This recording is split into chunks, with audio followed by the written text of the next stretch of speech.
ఆంధ్రప్రదేశ్లోని అధికార కూటమిలో లుకలుకలు మొదలయ్యాయా? జనసేన అధినేత ఏపీ డిప్యూటీ సీఎం పవన్ కళ్యాణ్కు పొమ్మనకుండా పొగబెడుతున్నారా? పవర్లోకి వచ్చినప్పటి నుండి ఎలాంటి ఇబ్బందులు లేకుండా సాగిన టీడీపీ జనసేన బీజేపీ కూటమి ప్రయాణం ఇప్పుడు ఎందుకు ఒడిదుడుకులకు లోనవుతోంది? అందుకు దారితీస్తున్న పరిస్థితులేంటి?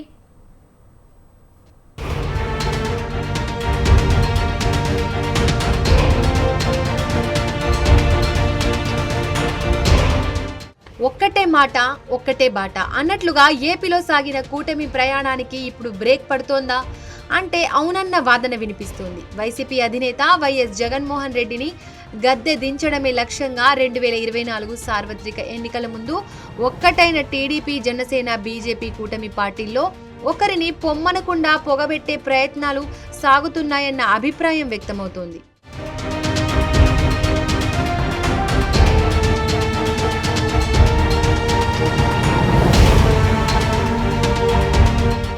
ఇదేదో ఆషామాషిగా చెబుతున్న విషయం కాదు. గత కొన్ని రోజులుగా ఏపీ రాజకీయాల్లో జరుగుతున్న పరిణామాలను విశ్లేషిస్తే అంతర్గతంగా ఇలాంటి విషయాలే బయటకు వస్తాయన్న కామెంట్లు వినిపిస్తున్నాయి.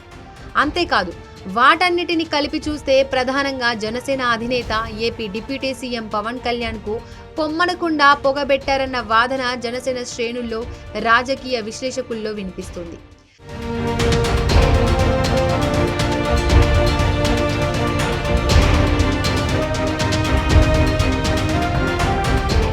గత కొన్ని రోజులుగా టీడీపీ నేతలు వరుసగా ముఖ్యమైన కామెంట్లు చేస్తున్నారు. అదే మంత్రి నారా లోకేష్ ను ఏపీ డిప్యూటీ సీఎంగా చేయాలని. మామూలుగా చూస్తే ఇందులో పెద్ద వింతేమీ లేదు. సీఎం నారా చంద్రబాబు నాయుడు కుమారుడిగా ఆయనను అలా చేయాలని కోరడంలో విశేషం కూడా ఏమీ లేదు. కానీ ప్రస్తుతం ఏపీలో ఎన్డీఏ కూటమి ప్రభుత్వం అధికారంలో ఉంది. టీడీపీ పెద్దన్న పాత్ర పోషిస్తున్న జనసేన బీజేపీలు ప్రధాన పాత్ర పోషిస్తున్నాయి. ప్రభుత్వంలోనూ 3 పార్టీలు భాగస్వామ్యం అయ్యాయి. టీడీపీ అధినేత చంద్రబాబు సీఎంగా ఉండగా జనసేన అధినేత పవన్ కళ్యాణ్ డిప్యూటీ సీఎంగా ఉన్నారు. బీజేపీ తరపున మంత్రులయ్యారు. ఇదంతా కూటమి నేతలు కూర్చొని ఓ ఒప్పందం ప్రకారం అమలు చేసిన ఫార్ములా.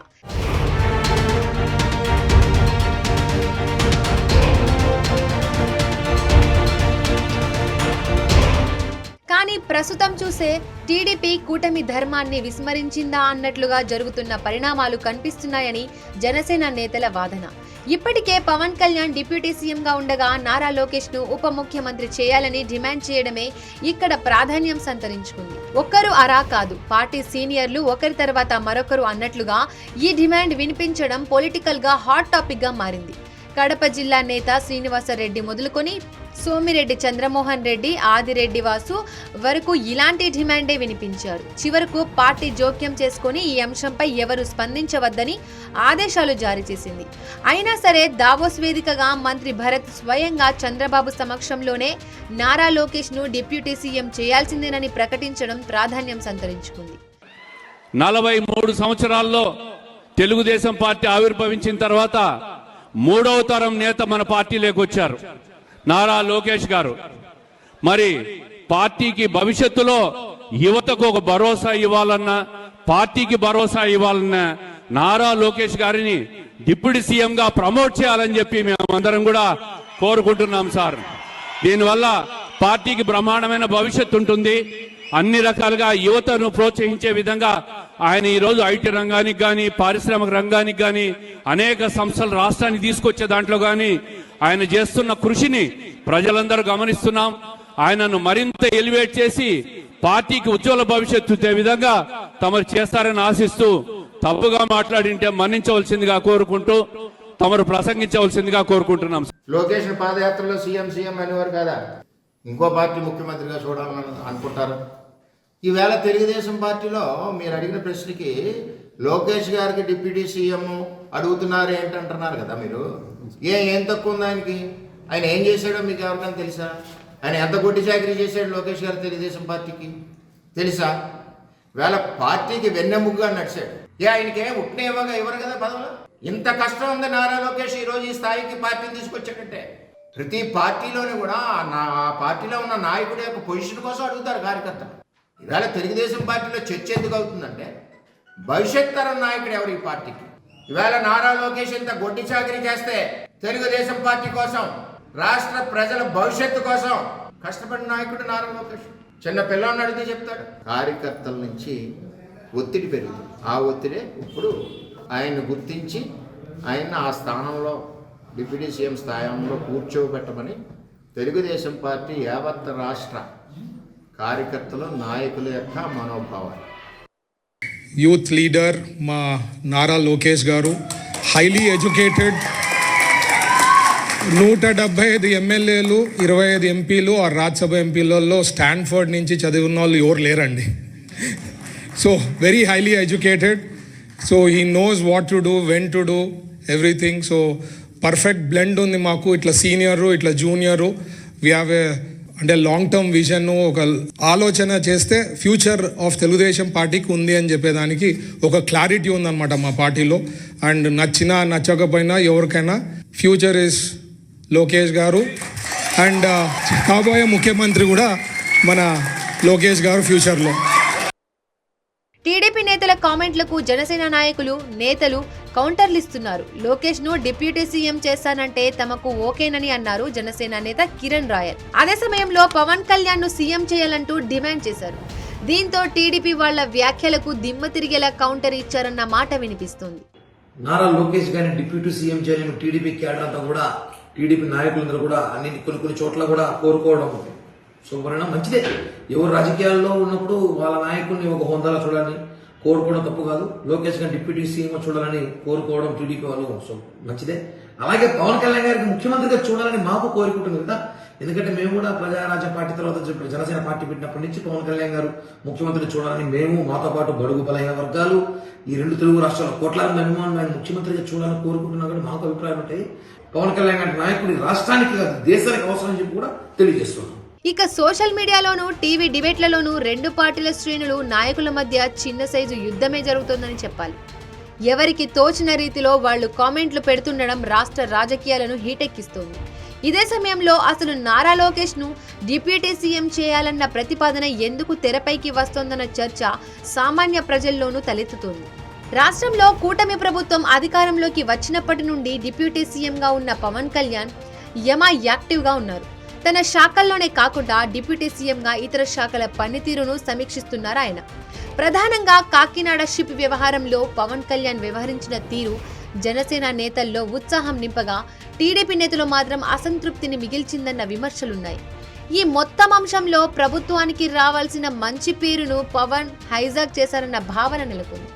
ఇక వైకుంఠ ద్వార దర్శనం టికెట్లు ఇచ్చే వేళ తిరుపతిలో జరిగిన తొక్కిసలాట, 6 భక్తుల మృతి అనంతర పరిణామాల్లో స్వయంగా క్షమాపణ చెప్పారు డిప్యూటీ సీఎం పవన్ కళ్యాణ్. ఇంతటితో ఆగకుండా ఆయన టీటీడీ చైర్మన్, ఈవో సహా బాధ్యులైన వారు భక్తులకు క్షమాపణలు చెప్పాలని డిమాండ్ చేశారు. నేనే చెప్పగా మీకు ఎందుకు నామోషి అంటూ మాట్లాడడం అప్పట్లో సంచలనం సృష్టించాయి. అందరూ కూడా నలిగిపోయి 100 మంది మీద పడిపోయారు. ఎంత ఉంటుంది ఒక ఆడపడుచు మీద పడిపోతే, పెద్ద ఆవిడ మీద పడిపోతే, తమిళనాడు నుంచి వచ్చారు. ఎలా ఉందమ్మా మీకంటే, కడవలు పాత్రికాంగ అయ్యా, కడవలు వెళ్ళి దేవుడు బయటికి తీసుకొచ్చాడు మమ్మల్ని అంటా ఉన్నారు.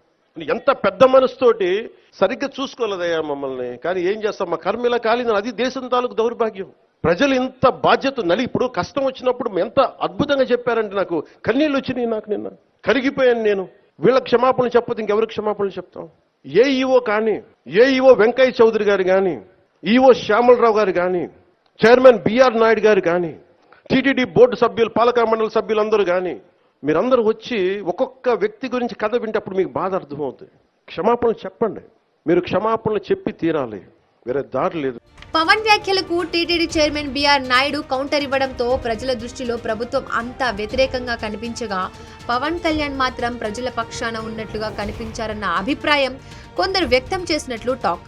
అంతకుముందే రాష్ట్రంలో శాంతి భద్రతల అంశంపై పవన్ కళ్యాణ్ డైరెక్ట్ గా హోంమంత్రి అనితను టార్గెట్ చేస్తూ మాట్లాడిన తీరు ప్రజల మనసుల్లోంచి చెరిగిపోలేదు. ఇలా అన్ని కలిసి పవన్ కళ్యాణ్ ను కూటమిలో మరింత హైలైట్ చేస్తున్నారన్న భావన తెలుగు తమ్ముళ్లలో కనిపించిందన్న మరికొందరు చెప్పే మాట.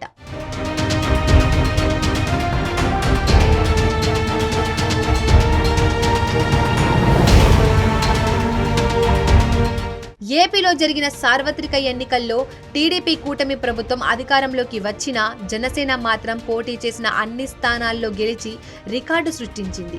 ఇంకా చెప్పాలంటే స్కిల్ కేసులో చంద్రబాబు జైల్లో ఉన్న వేళ పవన్ కళ్యాణ్ పొత్తు ప్రస్తావన తీసుకువచ్చి అవసరమైన చోట తాను తగ్గి కూటమి ప్రభుత్వం అధికారంలోకి వచ్చేందుకు సాయం చేశాడని చెబుతారు జన సైనికులు.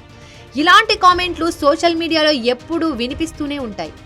ఇవన్నీ కలిసి టీడీపీ భవిష్యత్ ఆశాకిరణంగా కనిపించే నారా లోకేష్ ప్రతిష్ట మసకబార్చేలా ఉన్నాయన్నది టీడీపీ నేతల అంతర్గత భావనగా చెబుతున్నారు.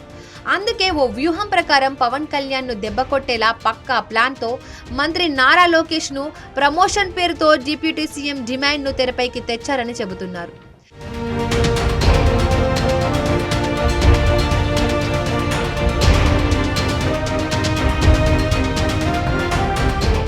నిజంగానే టీడీపీ నేతలు డిమాండ్ చేసినట్లుగా నారా లోకేష్ ను డిప్యూటీ సీఎం చేస్తే పవన్ కళ్యాణ్ గౌరవం తగ్గించినట్లే అవుతుందన్నది జనసేన నేతలతో పాటు రాజకీయ విశ్లేషకులు చెప్పే మాట. మరి ఈ పరిస్థితుల్లో జనసేనాని ఎలా స్పందిస్తారు, ఏం చేస్తారు అన్నది ఆసక్తికరంగా మారింది.